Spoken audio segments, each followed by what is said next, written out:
பத்திரிகை நண்பர்களுக்கும் என்னுடைய மாலை வணக்கம். நான் மயிலாடுதுறை மாவட்டத்தில்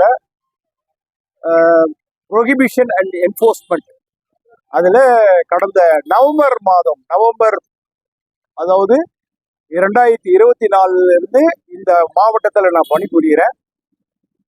பத்திரிகை நண்பர்கள் எல்லோருக்கும், பொதுமக்களுக்கும், மேலதிகாரிகளுக்கும் அனைவருக்கும் தெரியும், நான் சட்டப்படி ப்ரொஹிபிஷன் அஃபெண்டர்ஸை இந்த மாவட்டத்தில், இது காரைக்கால் பார்டரு, கடுமையான நடவடிக்கை எடுத்து சட்டத்தின் முன்பு நிறுத்தி அவங்களுக்கு தண்டனை வாங்கி கொடுக்குற ஒரு ப்ரொஹிபிஷன் என்ஃபோர்ஸ்மெண்ட் ஆஃபீஸர். எனது கீழ் 2 பிரிவு இருக்கு. ஒன்று சீர்காழி சப்டிவிஷன் இருக்கு, இன்னொன்று மயிலாடுதுறை சப்டிவிஷன் இருக்கு. உங்களுக்கு எல்லாரும் அனைவருக்கும் ஒன்று சொல்லிக்கிறேன், இந்த ப்ரெஸ் மீட் எனக்கு தெரியும், நான் காக்கி உடுப்புல தான் நான் கொடுக்குறேன். நான் 1996 வருடத்துடைய batch sub inspector director SI. நான் கிட்டத்தட்ட 30 வருட காலமாக காவல்துறையில் பணிபுரிஞ்சுக்கிட்டு இருக்கிறேன். நான் மேலதிகாரிகளிடம் இருந்து நல்ல ஒரு இது பெற்றவன், மதிப்பு மிக்க ஒரு சொல் பெற்று தான் பல்வேறு இடங்கள்ல வேலை செஞ்சிருக்கிறேன். நான் இன்டெலிஜென்ஸ்ல ஒர்க் பண்ணியிருக்கிறேன், ஸ்பெஷல் பிரான்ச் சிஐடியில் ஒர்க் பண்ணியிருக்கிறேன். நான் உளவு பிரிவு பிளஸ் லா அண்ட் ஆர்டர், குற்றப்பிரிவு, தென் எஸ்பி செக்யூரிட்டி, தென் ஸ்பெஷல் டிவிஷன், கமாண்டோ ஃபோர்ஸ், மாநில மனித உரிமை ஆணையத்தில் கடந்த 5 வருட காலமாக நான் பணிபுரிந்து அதிகாரிகளிடம் நல்ல மதிப்பு பெற்றிருக்கிறேன். நான் போலீஸ்ல எனக்கு தெரியும், இதற்கு பிறகு எனக்கு என்ன பிரச்சனை வரும்னு எனக்கு நல்லாவே தெரிஞ்சுதான் நான் இதை சுய நினைவோடு நான் கொடுக்குறேன். ஏன்னா I was totally confused, I was totally blind, I am totally in mental agony, I am totally in stress because the senior officers are targeting me from the day where I inquired State Human Rights Commissionல ஒரு முக்கியமான வழக்குகளை விசாரிச்சிருக்கேன், பல வழக்குகளை விசாரிச்சிருக்கிறேன். ஆனாலும் அப்பயே என்னுடைய உயர் அதிகாரிக்கு மேல நான் எந்த விதமான ஒரு இதையும் நான் சொல்லல. ஏன்னா இது ஒரு டிசிப்ளின் டிபார்ட்மெண்ட், எனக்கு எல்லாருக்கும் தெரியும், உங்களுக்கு தெரியும், பொதுமக்களுக்கு தெரியும். இன்னைக்கு வேற வழி இல்லாத நான் சொல்ல வேண்டிய சூழ்நிலை வந்திருக்கு.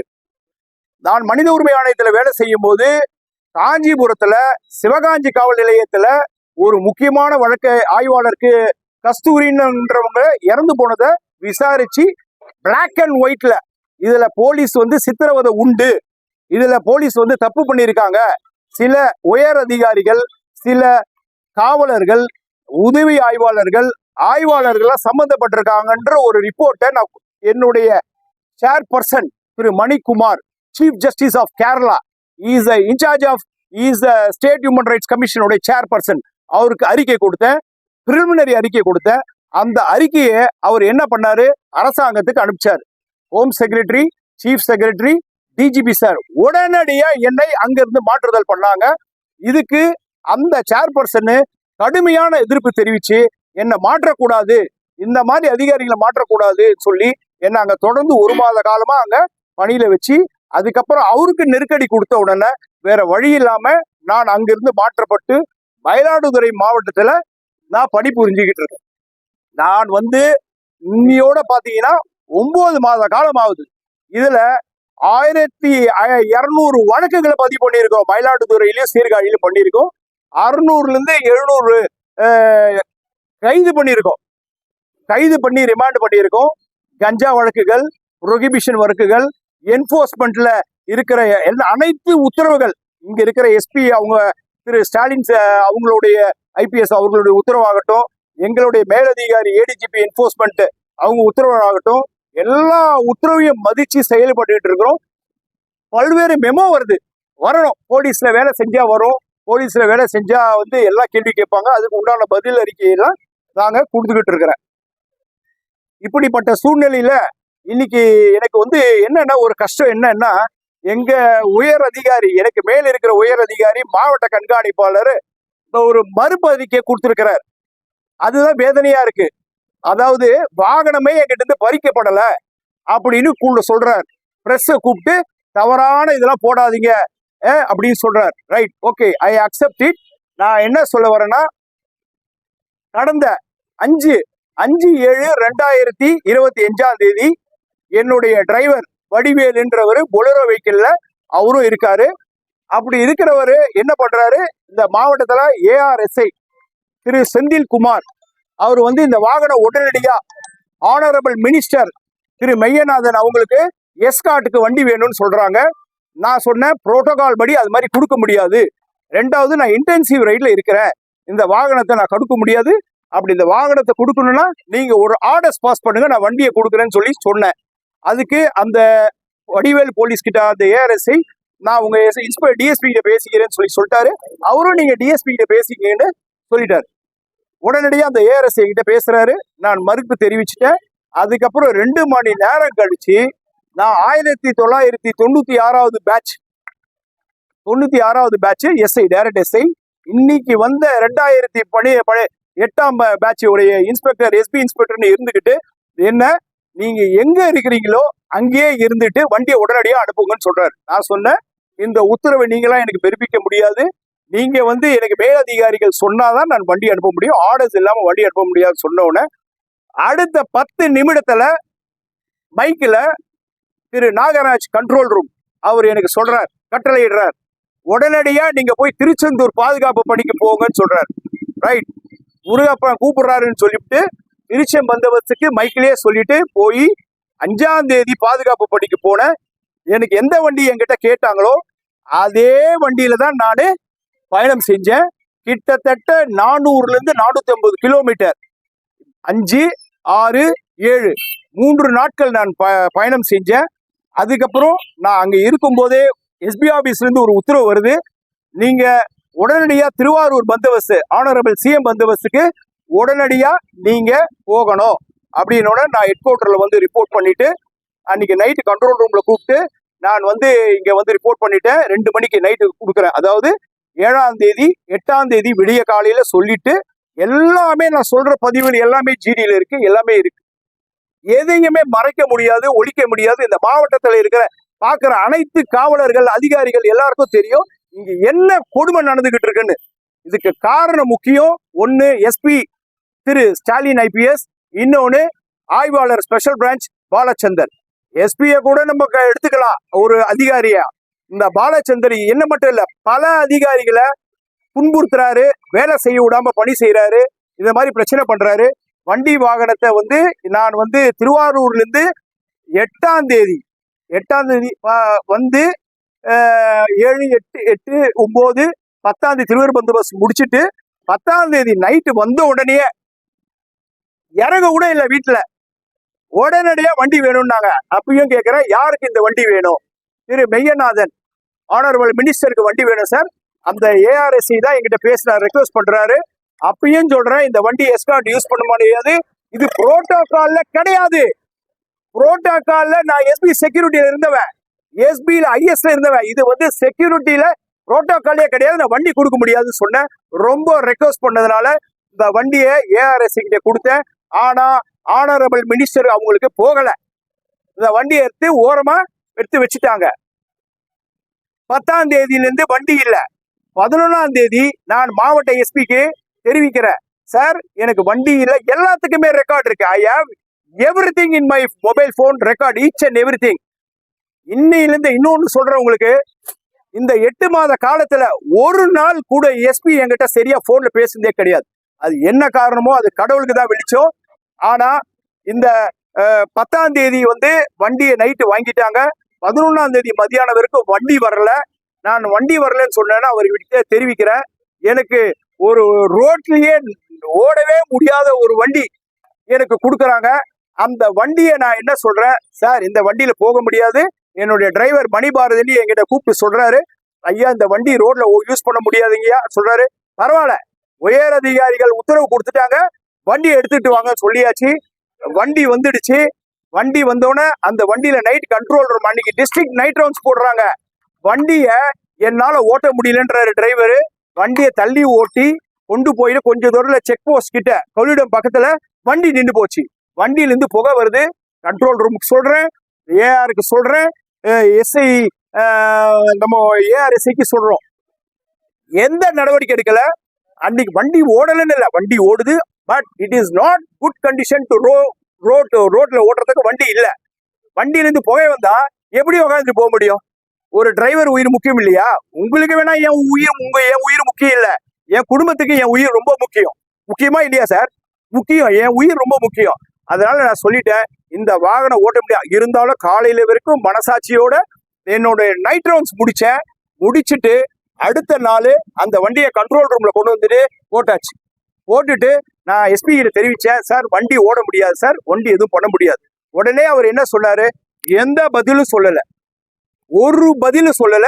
நான் பாட்டு இருந்தேன், நான் பாட்டு என்னுடைய கடமையை செய்யணும். பைக்ல போனேன், எல்லாத்தையும் செக் பண்ணேன். இது ஏடிஜிபி என்போர்ஸ்மெண்ட் சார் வரைக்கும் தெரியும். 12ஆம் தேதி நான் பைக்ல போய் செக் பண்ணது, போட்டோ போட்டது எல்லாம் தெரியும். ஆனா இந்த நிர்வாகம் என்ன சொல்லுது, எஸ்பி சார் என்ன சொல்றாங்க, நாங்க சிஎம் பந்தோபஸ்துக்காக நாங்க எடுத்துக்கிட்டோம் இந்த வண்டியை. என்கிட்ட கேட்டது எதுக்கு? மெய்யநாதன் மினிஸ்டருக்காக வண்டியை கேட்டீங்க. ஆனா சிஎம் பந்தோபஸ்துக்காக வண்டி எடுத்துன்னு சொல்லிவிட்டு எனக்கு வண்டியே கொடுக்காம நான் வண்டி இல்லாம பைக்ல தான் மூவ் பண்ணேன். எல்லாருக்கும் தெரியும், ஹெல்மெட் போட்டுக்கிட்டு யூனிஃபார்ம்ல பைக்ல தான் போனேன். என்னோட டிரைவர் இருந்தார். அதன் பிறகு நான் பந்தோபஸ்துல எனக்கு கண்டிஜென்சி கான்வாயில பைலட்டா போடுறாங்க. அதாவது முதலமைச்சர் ஆனரபிள் சிஎம் அவங்களுக்கு ஒரு தனி வாகனம் இருக்கும், பைலட் இருக்கும், அது தனி. இது இரவு நேரங்களில் ஏதாவது எமர்ஜென்சியா போறாரு அப்படின்னு சொன்னா இந்த கண்டிஜென்ட் பைலட் நான் மைக்கில் கூப்பிட்டு சொல்றேன், பதிவு பண்ணிருக்கேன், வாட்ஸ்அப்லயும் அதிகாரிகளுக்கு பதிவு பண்ணியிருக்கிறேன். எனக்கு வாகனம் இல்ல, வாகனம் கொடுங்கன்னு. ஏற்கனவே என்கிட்ட இருந்த வாகனம் பிடுங்கப்பட்டது. எனக்கு இப்போ மறுப்பு தெரிவிக்கிறாங்களே ஐயா அவர்கள், இப்போ வண்டியை புடுங்கல அவர்கிட்ட தான் இருக்குன்னு சொல்றாங்களே, அப்போ எப்படி திருச்சி வாகனம் என்கிட்ட வந்துச்சு? எல்லாம் கவனமா இருந்துக்கோங்க. திருச்சியில இருந்து ஒரு வாகனத்தை எனக்கு கொடுக்குறாங்க எஸ்காட்டுக்கு. அன்னைக்கு நைட்டுக்கு கொடுத்துட்டு அன்னைக்கு நைட்டு முழுதும் அடுத்த நாள் காலையில முழுதும் அந்த கான்வாயில இருந்துட்டு 2 நாள் ஓட்டின பிறகு அந்த வண்டி வாங்கிட்டாங்க. வண்டி வாங்கின பிறகு அதுக்கப்புறம் அந்த அதிகாரி சொன்ன அதிகாரி நம்ம மாவட்ட கண்காணிப்பாளர் அவர்களுக்கு எனக்கு வண்டியே கொடுக்கல. நான் இன்னைக்கு காலையில கூட மைக்கில் கூப்பிட்டு கேட்கிறேன், சார் எனக்கு வண்டி வரல, நான் நடந்துதான் போக வேண்டிய சூழ்நிலை இருக்கு ஆபீஸ்க்கு, நான் என்னால பைக்ல போக முடியல, 150 கிலோமீட்டர் பைக்ல டிராவல் பண்ணதுல பேக் பெயினா இருக்கு. எந்த விதமான பதில் இல்ல. கண்ட்ரோல் கூப்பிட்டு சொன்ன மைக்கில் எந்த விதமான பதில் இல்ல. நான் நடந்தே வந்தேன். நான் யாருக்கிட்டயும் எந்த ஒரு நிருபர்கள்கிட்டயும் யாருக்கிட்டயும் நான் சொல்லல. இப்போதான் நான் சொன்னேன், உண்மையா நான் சொல்றேன். நான் பிரஸ் மீட் இப்பதான் நான் கூப்பிட்டேன் உங்களை. நான் கொடுக்கணும், வேற வழி இல்ல, காலத்தின் கட்டாயம் இது. இது கொடுத்துதான் ஆகணும். உண்மை வெளிச்சத்துக்கு எத்தனை நாள் குனிய கொட்டுவீங்க நீங்க எல்லாரையும்? எத்தனை நாள் கொட்டுவீங்க? என்ன டிசிப்ளினரி ஆக்ஷன் எடுக்க போறீங்க? எடுத்துட்டு போங்க, ஒன்னும் பிரச்சனை இல்லை. நேர்மைக்கு ஒரு சவால் வந்தா லெட் இட் பி. ஆனஸ்டிக்கு, என்னுடைய நேர்மைக்கு, என்னுடைய இந்த மயிலாடுதுறை மாவட்டத்துல நான் செஞ்ச பணிக்கு 11 மாசம் நான் இந்த மாவட்டத்துல செஞ்ச பணிக்கு அப்படிதான் என்ன சஸ்பெண்ட் பண்ணா பண்ணிட்டு போங்க. No botheration at all. ஆனா இதுக்கு பின்னாடி 2 உயர் அதிகாரிகள் இருக்கிறாங்க. இதெல்லாம் அந்த பேரை சொல்றதுக்கு அந்த உயர் அதிகாரிகளுக்கே தெரியும். 2 உயர் அதிகாரிகள். ஒன்னு உளவு பிரிவு அதிகாரி IG Thiru Senthilnathan, Senthilvel IPS. Other one officer ADGP law and order David ஆசீர்வாதம். இந்த 2 பேர் பேச சொல்றது கூட எனக்கு நான் கூசுது.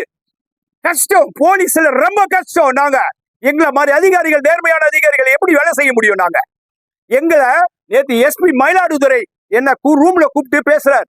இப்படி வரல காமிச்சு, இப்படி இருக்கிற வரல வளைஞ்சு போகணுமா, வரையிலன்னா உடைச்சிருவாங்களாம். எப்படி? நேர்மைக்கு விடும் சவால் இது. நேர்மைக்கு விடும் சவால், உடைச்சிருவாராம். 2வது, ஏன் இதெல்லாம் நமக்குள்ள பெருசாக்குறீங்க? இதெல்லாம் அப்படியே போங்க, உங்களுக்கு ஒன்னும் பிரச்சனை பண்ண மாட்டாங்க. என்ன பயமுறுத்தி காட்டுறீங்களா? பண்ணுங்க, எவ்வளவுதான் பண்ண முடியுமோ பண்ணுங்க. ஆனா இந்த கருப்பாடுகள், அந்த ஆய்வாளர் பாலச்சந்திரன் ஒருத்தர் இருக்கிறார், மணல் கொள்ளை, புரோகிஷன் டிரான்ஸ்போர்ட் அஃபெண்டர்ஸ் கிட்ட எல்லாம் பணத்தை பறிக்கிறாரு. நிறைய பேர் பொய்யான, ஒரு எஸ்பிக்கு தெரியுமோ தெரியாத நிறைய பேர் மேல பொய்யா கொடுத்து மாட்டுக்காரு. இந்த டிஸ்ட்ரிக்ட் எல்லாரையும் விசாரிக்கிட்டோம், பொதுமக்களை விசாரிக்கிட்டோம். அவர் ஒரு நேர்மையற்ற ஒரு அதிகாரி, அது எஸ்பி இன்ஸ்பெக்டர். அவர் தவறான தகவலை எஸ்பிக்கு சொல்றாரு. என்ன போல ஒரு நேர்மையா வேலை செஞ்சு நான் 1200 பேரை ரிமாண்ட் பண்ணியிருக்கிறேன், வழக்கு பதிவு பண்ணியிருக்கேன். 700 பேரை ரிமாண்ட் பண்ணியிருக்கிறேன். எங்களை மாதிரி அதிகாரிகளை ஒரு இது பண்ணி ஆகணும்னா எப்படி பண்ணணும்? நேர்மையா வேலை வாங்கணும்.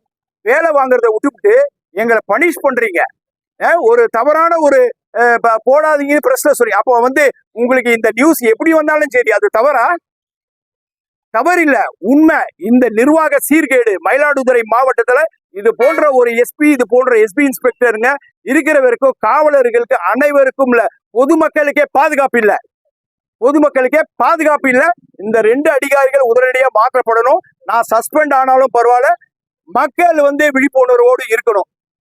ஆனா நான் ஒண்ணு சொல்றேன், இப்போ கடைசியா ஒண்ணு சொல்லியிருக்கேன். இந்த அரசை நெருக்கடி ஆக்கிறதுக்கு காரணமே உயர் அதிகாரிகள் தான், கீழ்பணிபுரியும் அதிகாரிகள் கிடையாது.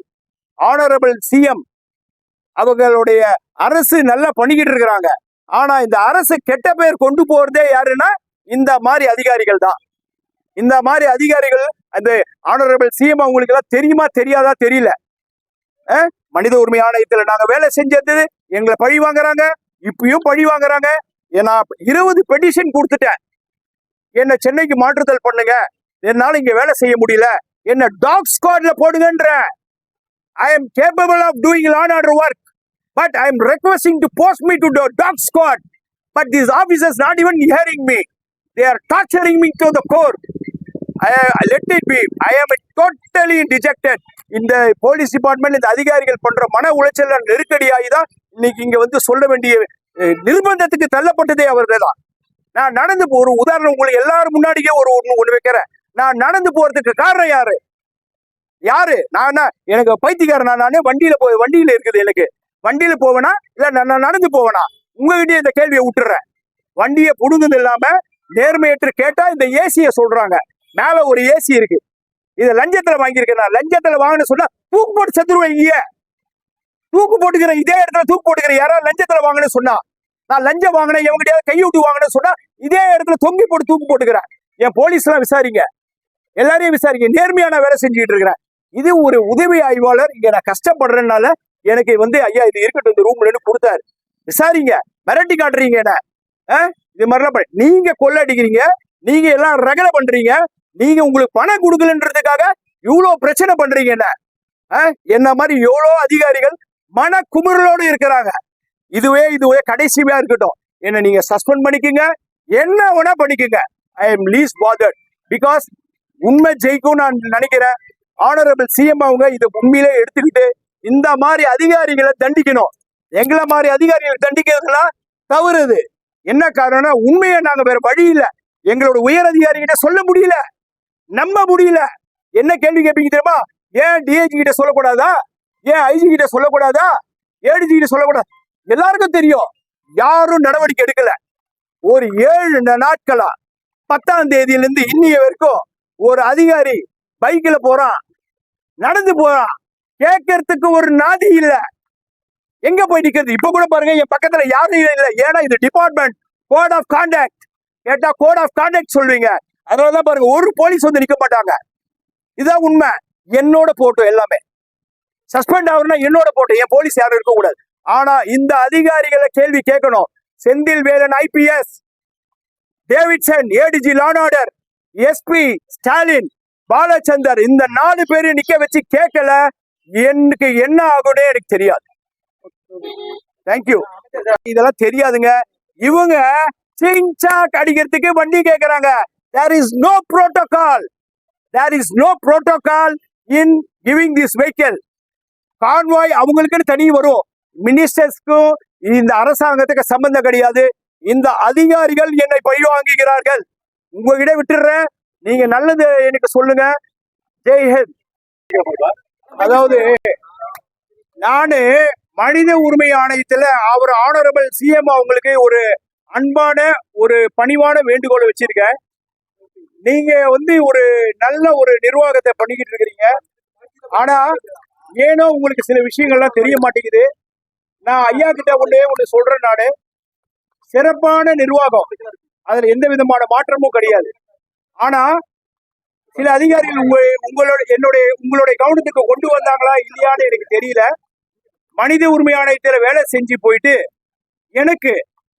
நானு நவம்பர் மாசம் வந்தேங்க சார். நல்லா புரிஞ்சுக்கோங்க சார், நான் நவம்பர் மாசம் 2024 வந்தேங்க சார். நவம்பர் மாசம் 2024 இங்க மயிலாடுதுறைக்கு வந்தேங்க சார். நான் வந்து சம்பளத்துல வேலை செய்யறேன் சார், வேற எதுலயும் வேலை செய்யல சார். ஆனா சார் மார்ச் மாசம் வரைக்கும் சார் எனக்கு சம்பளம் போடல சார். நவம்பர், டிசம்பர், ஜனவரி, பிப்ரவரி பெட்டிஷன் கொடுத்துட்டேன் சார், எஸ்பி கிட்ட எல்லார்கிட்டயும் கொடுத்துட்டேன் சார். 4 மாதம் சம்பளம் போடல சார். சம்பளம் போடலையா சார்? நான் என்ன பண்ணேன், இப்போ இன்னைக்கு வந்து உங்க முன்னாடி நிக்கிறதுக்கு அன்னைக்கே நிக்க முடியும், நிக்க கூடாது, எல்லாத்தையும் கட்டுப்படுத்திக்கிட்டு வேலை செஞ்சேங்க சார்.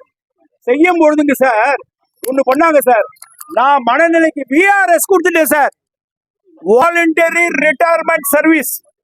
எனக்கு இன்னும் 7 வருஷம் இருக்கு சார், 7 வருஷம் இருக்குதுங்க, வேலையே வேண்டாம் எனக்கு கொடுத்துட்டேன் சார்.